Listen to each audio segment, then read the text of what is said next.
Hey guys, thanks for tuning in. Today I want to talk about alpha and beta. Yesterday after I made this joke that, this company that wrote this article called Seeking Alpha, and I made this joke that in essence what they are looking for is beta. And yesterday evening I was really thinking about this for quite a while, and I decided to do a video on this topic. So today I'm here and I want to share with you my thoughts, and so let's dive into it. You see here I prepared this PDF document. So first of all, I want to talk about alpha. So alpha in essence, what it is an outperformance to the benchmark. So let's say we have here the year 2016, we have the S&P 500 with a performance of -7 and my portfolio -2%. So the alpha would be +5%. Next example, 2017, the S&P 500 10%, my portfolio -5, -15%. So it's just the difference between my performance and the performance of the benchmark, in this case the S&P 500. And for the year 2018, it's +11%, because 20 plus 11 is 31. So in essence, alpha, what you could say is alpha is outperforming the benchmark. And if you are seeking alpha, you are looking to outperform the benchmark. So second, let's talk about beta. And when I refer to beta, I'm not talking about the scientific or the finance term, which is the risk sensitivity to the benchmark. I'm more talking about the correlation. Why do I refer more to the correlation than to the scientific term? Because I just feel like when I watch the CNBC or other people talking about stocks, when they talk about beta, they seem to talk about correlation to the benchmark. So here we have time and value, it's always the same. Green is my portfolio and black is the S&P 500. And what you see here is that they correlate really, like the S&P 500 goes down, it goes down, it goes up, and my portfolio goes down, it goes down, it goes up. So here you would say beta is about 1. So a perfect correlation. When the S&P 500 goes up, my portfolio goes up too. When the S&P 500 goes down, my portfolio goes down too. So beta of 1 means perfect correlation. Second example, the S&P goes down, it goes down, it goes strong up, and my portfolio goes up, up, and strong down. So it's exactly the opposite. When the benchmark performs well, my portfolio does not perform that well. So this would be a beta of -1. So 1 exactly the same, but -1 we would say like, okay, it does the exact opposite, but in the same magnitude. Okay, next example, the S&P 500 goes down, down, down, and down, and my portfolio goes up, down, which is not really a correlation or no correlation at all. So we would say we have a beta of 2. Next example, the S&P goes slightly down, slightly down, slightly down, and my portfolio strong up, strong up, strong up. So beta is probably something like -2. Minus because you do the opposite, and 2 because it's almost always the factor 2. Next example here, sorry for the layout. So the S&P goes slightly up, and slightly up, and my portfolio strong up, strong up, strong up. So here beta would be about 2. Okay, so what does this mean? My next example is an insurance benchmark. I call it here just P&C insurance benchmark, and green is lemonade. And what we see in this example is that while the benchmark goes up, lemonade goes down. And here at this event here, we see that the Fed announces that they are going to raise interest rates. So the main idea here in this example is that the benchmark consists of established insurance companies which have strong cash flows. And while the Fed raises interest rates, we would expect today's cash flows to be rewarded, and future cash flows, which lemonade promises, to, not to reward, but to punish. Punish is a strong word, but in essence, that's what it is. So interpretation, P&C insurance considered stable, positive cash flow. Lemonade considered somewhat unstable, negative cash flows, at least not in the foreseeable future. And the conclusion is, that's a possible conclusion, and you might conclude different things, but for me the conclusion is that, so in essence, the market knows who will outperform, in the long run. Why? Because you would probably say, okay, Lemonade's discounted cash flow is based on future cash flows, and these are going to be punished. So in essence, raising interest rates and stocks going down means they probably are going to outperform somewhere in the future. Let's make another example, and here we have the automotive industry. And I started by drawing revenues, cost, net income, and the stock. So black is revenue, blue is cost, green is net income, and red is the stock. So we have here a more traditional company like General Motors or maybe Ford. We are here today, right?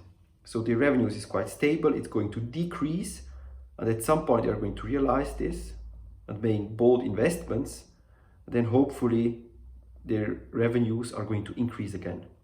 For their cost structure, the costs might look quite stable now, but they will have to invest more money in the future, and then at some point hopefully costs are going to be lower again. As a result, net income at the moment seems quite stable, is going to decrease. Net income is going to be zero, where revenues and costs, they cross each other. And then for quite a while, net income is going to be negative. Why? Because the costs are higher than revenues.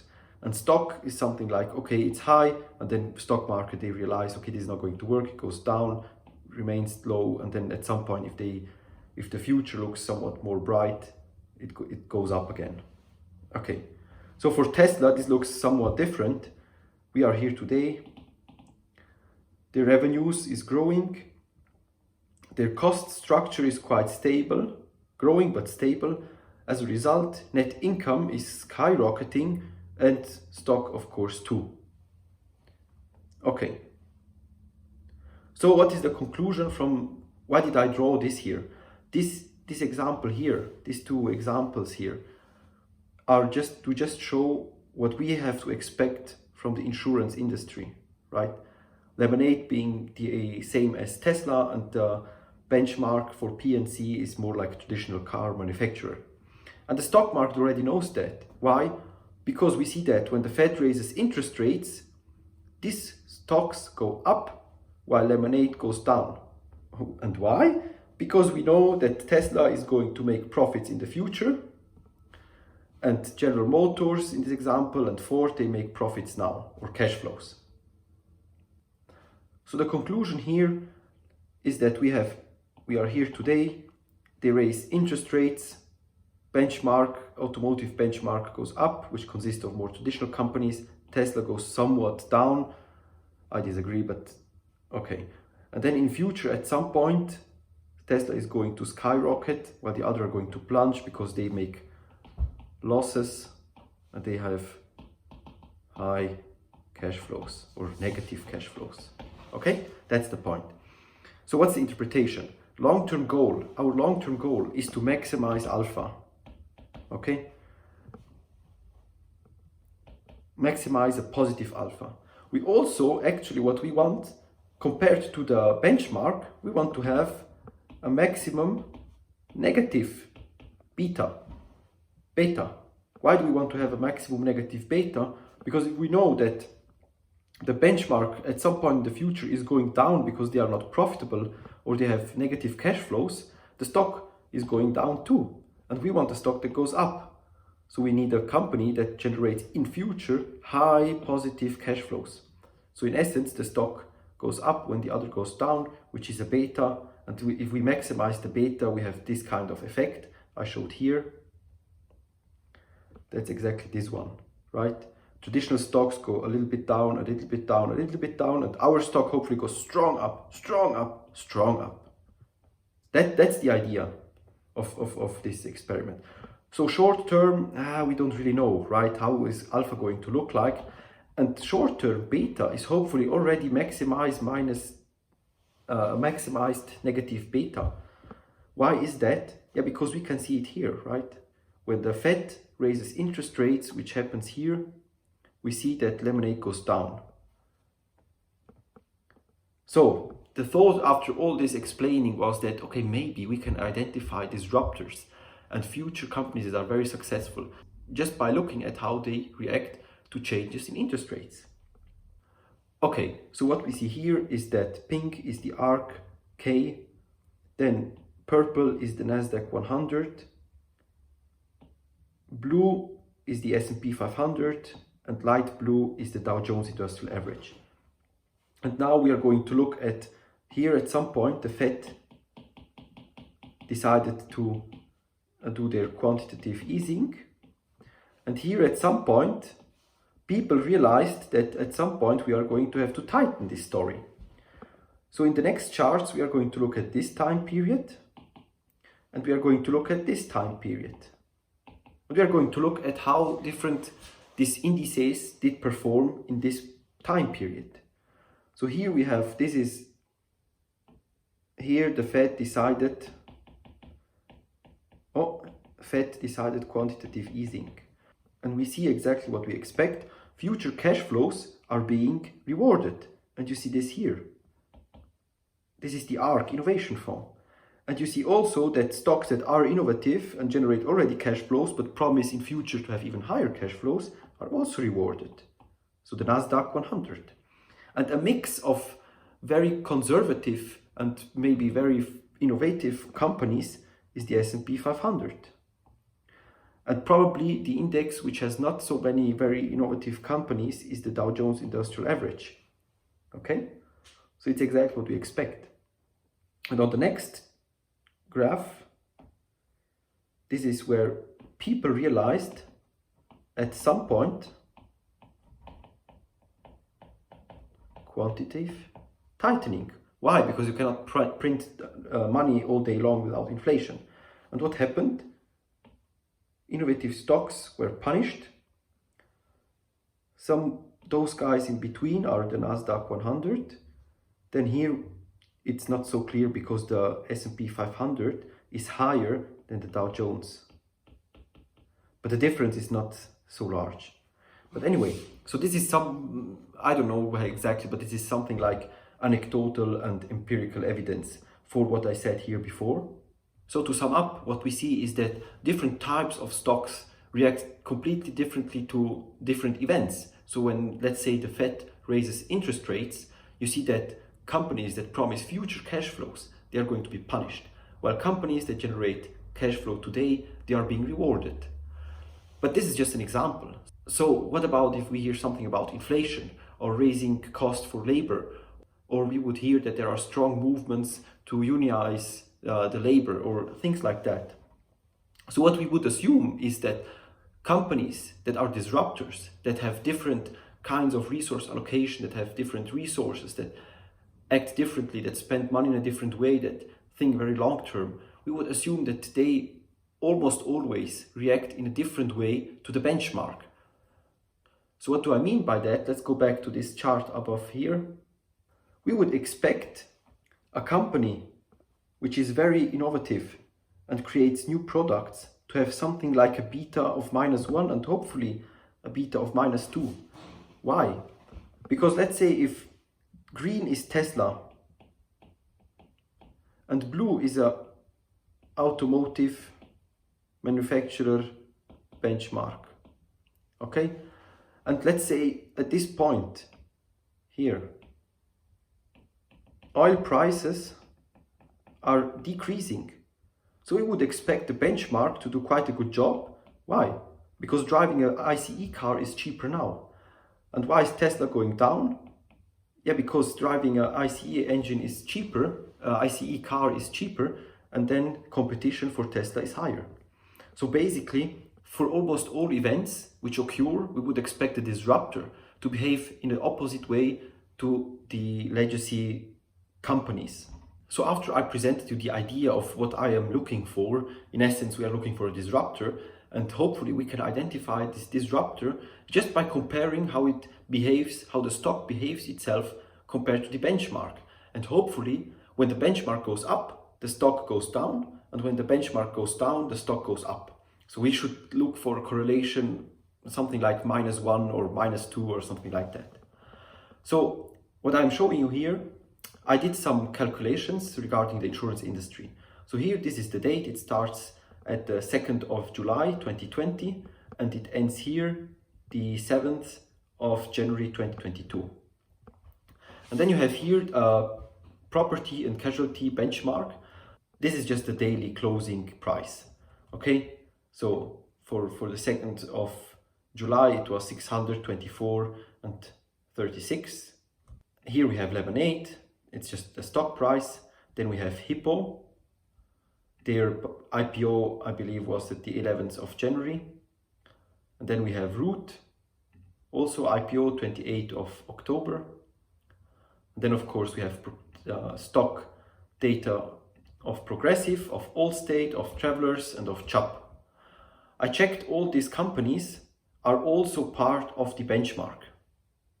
And Lemonade is also part of the benchmark, but Hippo and Root, I'm not so sure.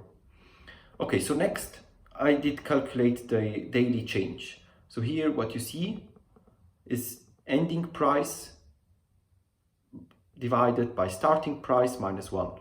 So in essence what it is, it's just a daily change. So you see here plus 1.36%. And here you see this is approximately plus 1%. Then Lemonade, exactly the same for Hippo and so on.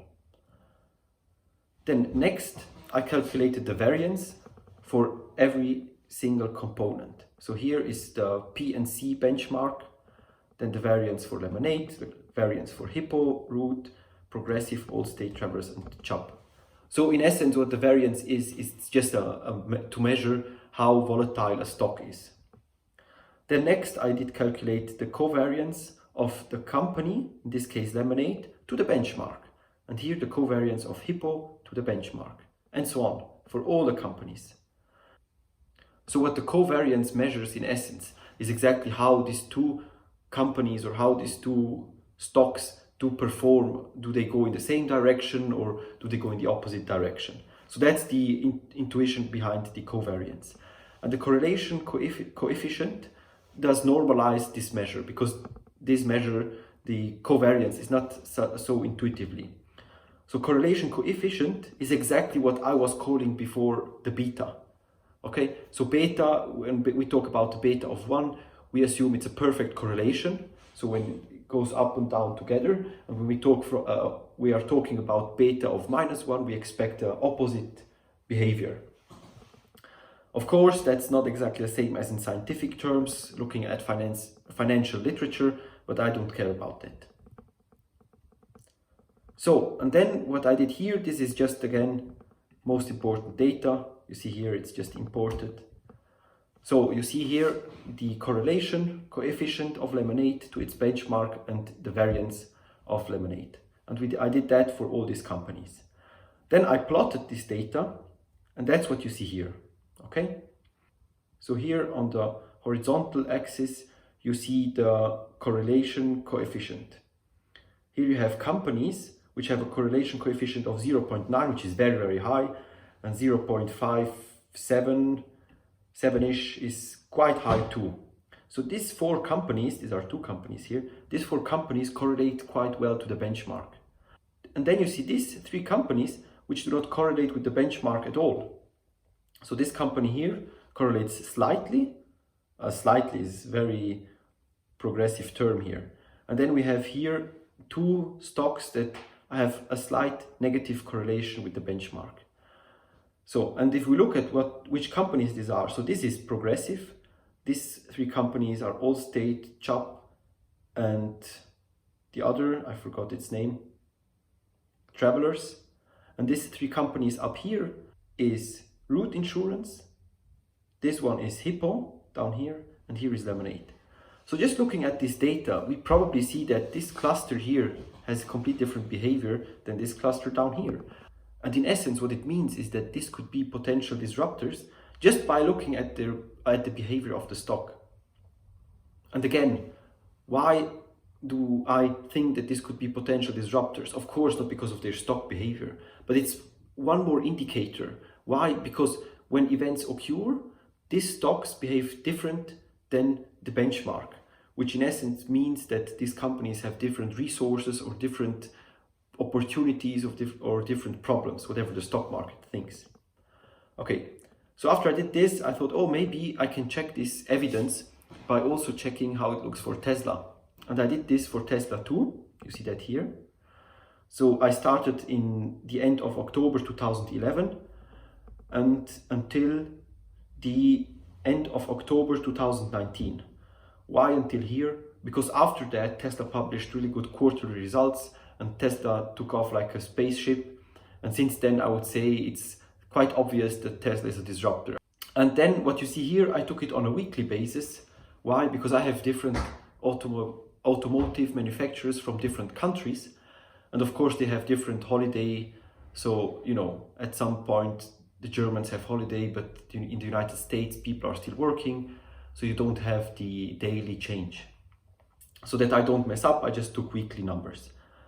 CARZ, this is an index. It's a benchmark, automotive manufacturer benchmark. And again, just the price, closing price here for Tesla, Ford, General Motors, Toyota, Kia, Honda, Nissan, Daimler, BMW, VW, Peugeot, and Renault. So this is just the price, closing price at the end of the week. And then here again, exactly the same. The difference, the increase in or decrease in price expressed as a percentage.